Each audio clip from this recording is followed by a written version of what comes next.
Hi, I'm Tom Luna. I'm a former school board member. I was privileged to serve as senior advisor to U.S. Secretary of Education Rod Page.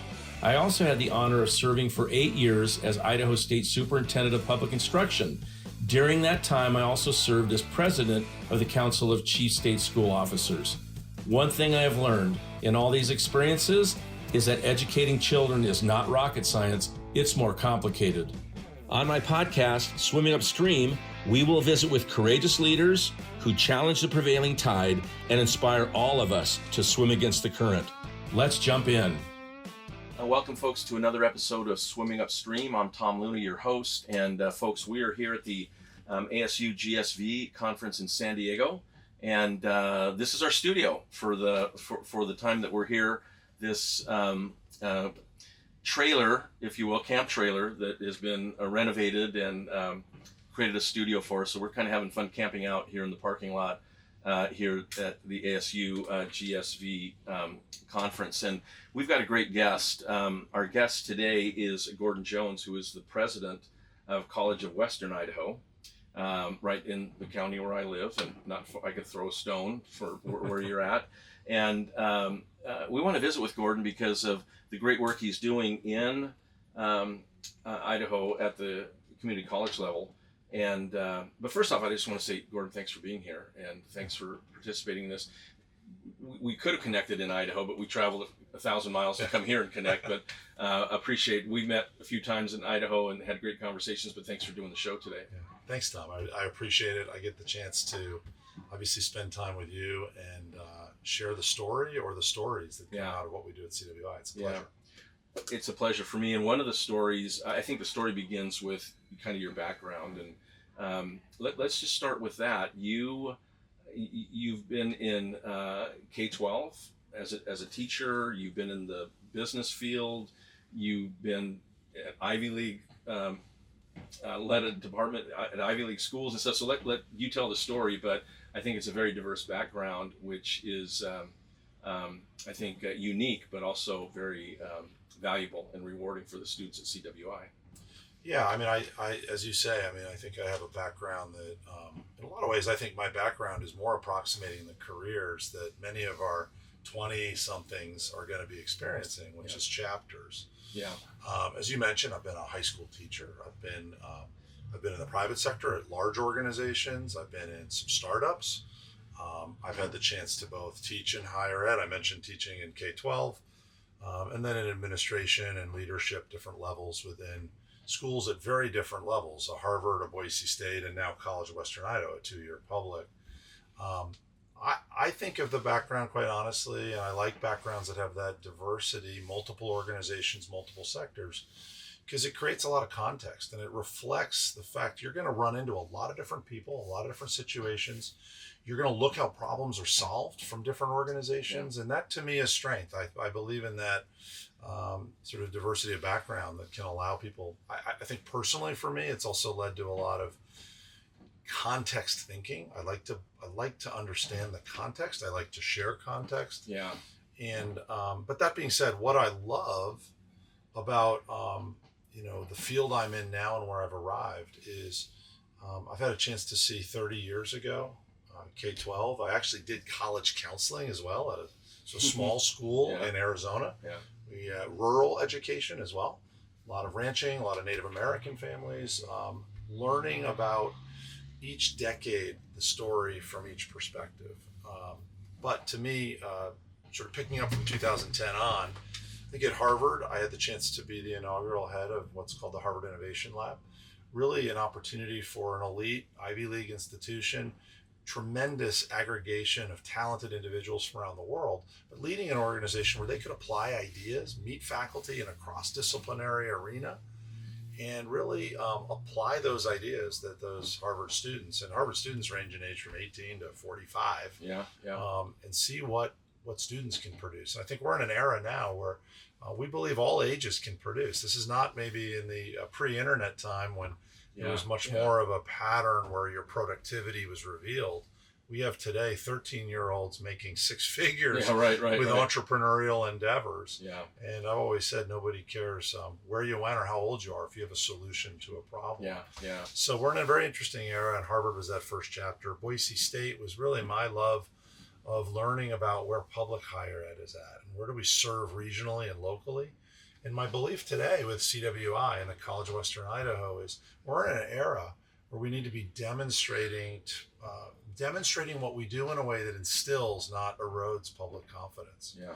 In our public 2 years, I believe there's 900 plus of us in this country. Wow. We're really in a position to lead the way in public confidence. So that's a little bit of my background. Yeah, I love kind it. of how I ended up where I'm at, and happy to talk in any direction you want. Well, I'll say this. When I hear all of the different things that you experienced and learned from in education, whether it's at the K-12 level or the higher ed level, there's always people coming from different point of views and their own different backgrounds. And the more of those that you can relate to, right, so you can kind of see through their eyes, been there, done that, oftentimes that's lacking in those conversations, so it's very difficult to build that trust. The ability for you to see it through, whether it's a rural K-12 situation or all the private sector, all the different experiences you've had, helps prepare you to move things forward and be able to bring people along because you can relate to what their concerns are or what their ideas are. Yeah. I mean, I thank you for that. I would agree. I mean, I think ultimately, the more any of us can have varied experiences, it creates empathy, right? Yeah, you realize how I think, how I solve problems is unique and wonderful, hopefully for you. Yeah. But it is also a world and a mosaic where we all have very beautiful different gifts and talents. Yeah. I think that ability as education, I think we're all educators regardless of our role in higher ed or K-12 or anywhere else. The opportunity to learn how to lead with empathy and recognize individuals have goals for themselves, aspirations, dreams, and often education is a tool they're turning to and trusting in, hopefully, that we can assist them on that journey. And that's a big thing that I think my varied experiences have kind of softened me towards is, and let's be honest, we were all younger once and I probably thought we had more answers than maybe as we get older we realize. And I think in my experience, that variety has created a lot of that empathy that I hope I'm able to lead a college like CWI in. Yeah. Let's talk a little bit about the work in Harvard, only because I'm sure many of the people that follow this podcast are involved in education at certain levels. And so one thing many of us know is the work that Clay Christensen did and the work that Harvard had with his work through Harvard that really was an eye-opener and led many to start thinking about the kind of innovations that were necessary and the consequences of not being innovative in the K-12 space. Yeah, I mean, I think of some of the work of Clay Christensen from the standpoint of higher ed. Yeah.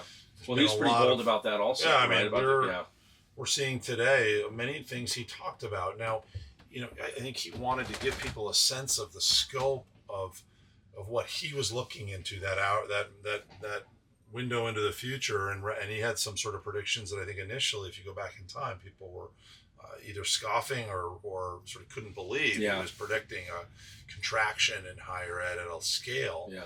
And yet, I think today people are a little more, if he was with us, I think people would be a little more respectful of some of those predictions. You're seeing a lot of schools, typically in areas of our country where population declines are being experienced, that are having to confront some real difficult operating environments.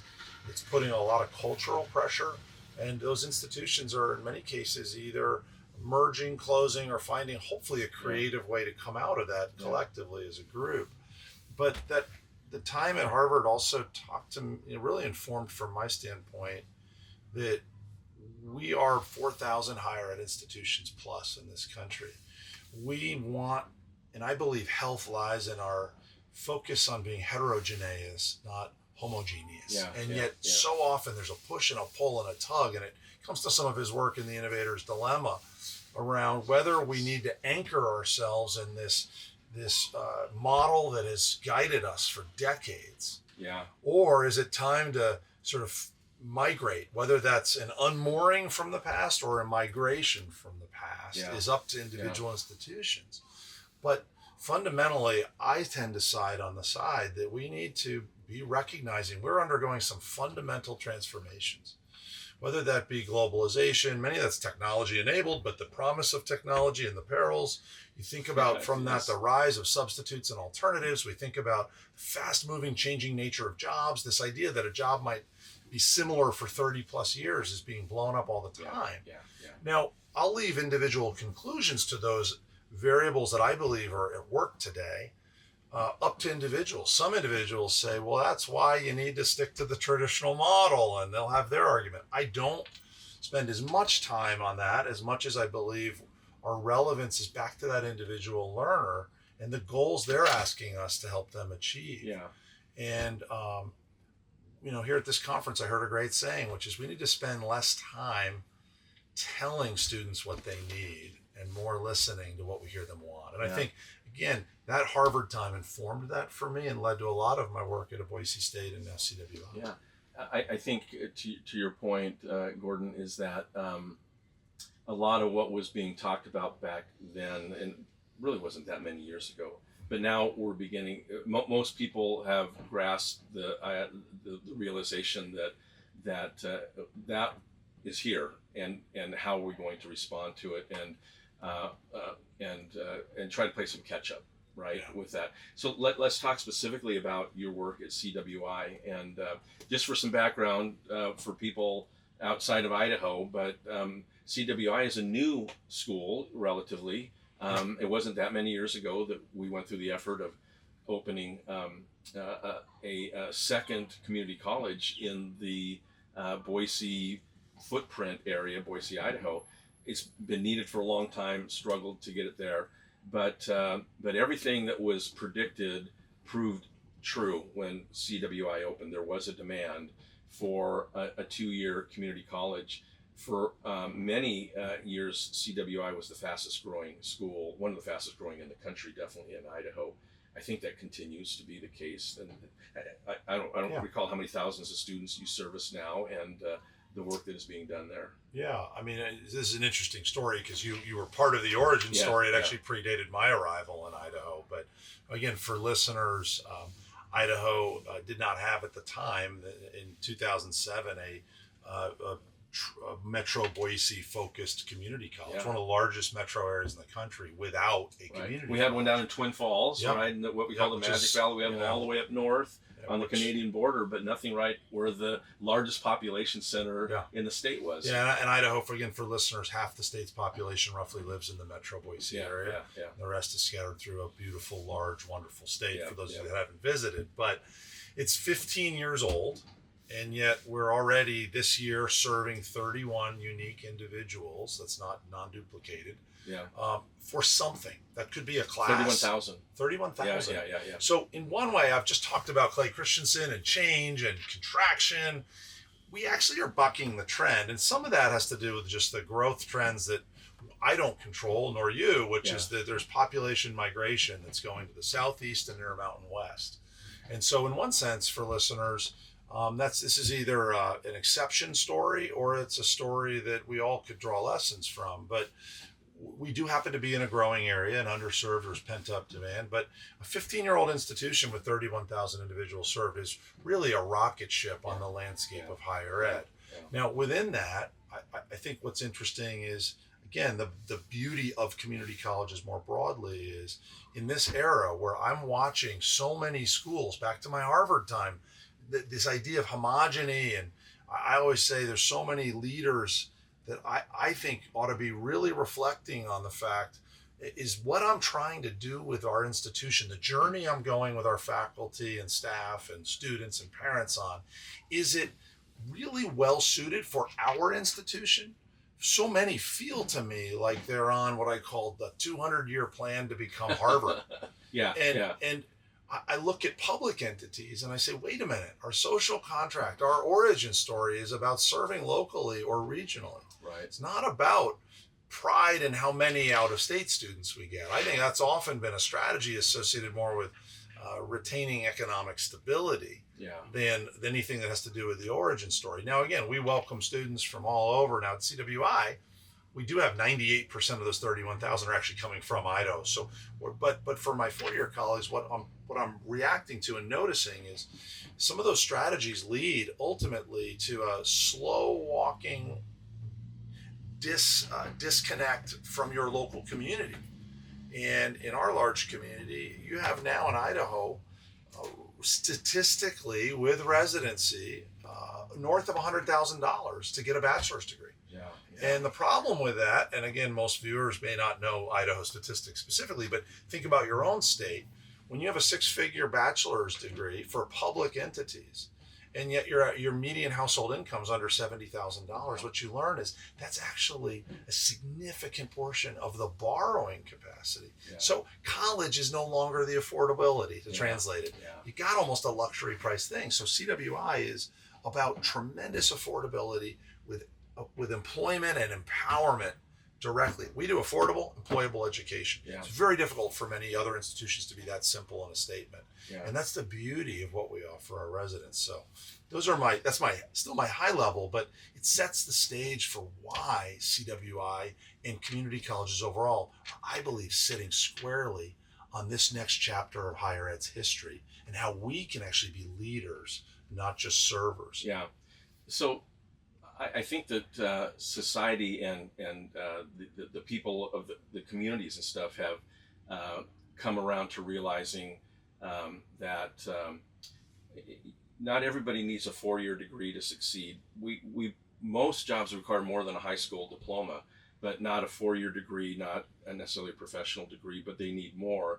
And community colleges are the opportunity to fill that void and that need. And so whether it's a 4-year degree, which now CWI currently offers in some areas, a 2-year degree, but then also certificates and opportunities to learn things that are associated with the trades. I mean, look, so many jobs that are required in our communities across this country are ones that include up to the 4-year degree. Sort of post-high school.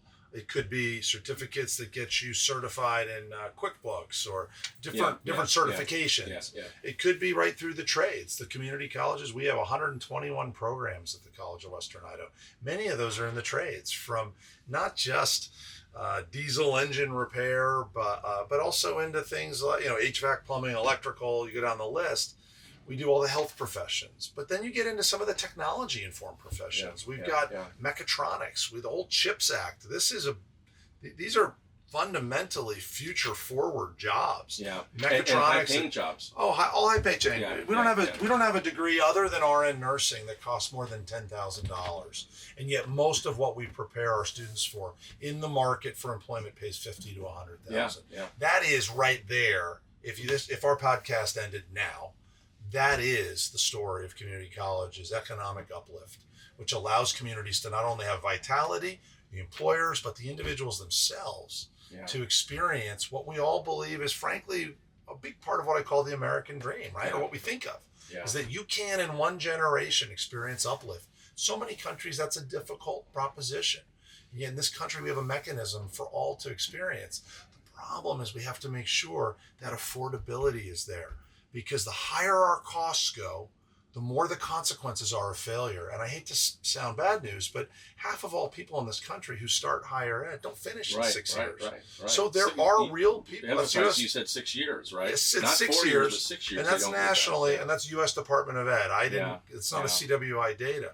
So my point in all that is that our commitment in the community colleges and CWI to stay low, it also allows for individuals to try college. And if something doesn't work out, that $1,500 that you spent for a semester, maybe less with some of the grants we give, you may be able to try it. And even if it fails, it's not a promoted thing we think of, but it does happen. It doesn't bury people. We're also not creating victims, right? We want all beneficiaries, but if it doesn't work out, we better make sure people aren't victims. And we're seeing some of the consequences of that right now as the country tries to deal with student debt, right? And that's another whole podcast or conversation, right? But I want to cover one more thing quickly, and then I know I want to be respectful of your time. But you did just navigate some. The podcast is Swimming Upstream. You just navigated some turbulent waters, if you will, to get to the point where you can add a 4-year degree to the community college. So talk to us just a bit about that. Yeah, sure. And I love the title of this podcast, and I hope the listeners sort of have that appreciation and probably are themselves a community that thinks about where do we, in small, medium, or large ways, sort of for the benefit of our students, swim upstream, right? We're a profession that people want to make a difference. And I certainly count myself in that. But, our recognition is that we have an opportunity. It's not a new idea nationally. There's 23, 4 other states where they've turned to community colleges to offer applied bachelor degrees that really fill often workforce needs where there is that 4-year degree required. And in our case, we recently were able to break relatively new ground in Idaho, and that we've gotten approved as of December with the Idaho State Board of Education. We're still filing that with our accreditor in the U.S. Department of Ed, but in about anywhere from 6 to 12 months, we'll be live with a $18,000 bachelor's degree in business. And that idea that local students can now, in certain fields, that are going to have an instant return on investment for that kind of cost and access a broader degree, a set of jobs. Now, the friction is in that approval, right? We have, and many of listeners will know that higher ed, people often own words and or service, and we define serving our communities by just offering it. I tend to think about outcomes and true enrollment. And so I felt that there's been plenty of room, and I believe the majority of our State Board of Ed who approved it would had some form of agreement because they approved it, is that not everybody can access what other institutions, some of our 4 years, have been doing with more broad-based business majors. And the demand, by evidenced by thousands of job openings that require a bachelor's of business, by definition, it's not being met, the need of employers and students. And so we spent a lot of time trying to explain that story. Not everybody loved it. I do think post-vote, there's been a level of respect and kind of trying to come back together, because I do think my main story is this makes our ecosystem in higher ed stronger, not weaker. We've got adult learners we serve. We've got people who would not consider going to school for whom now a bachelor's is attainable. And our view is we're going to grow the pie, but we're very bullish in promoting that, because I don't want CWI to be known for the degrees we do. I want us to be known for the value we convey, which is affordable, empowering education for all.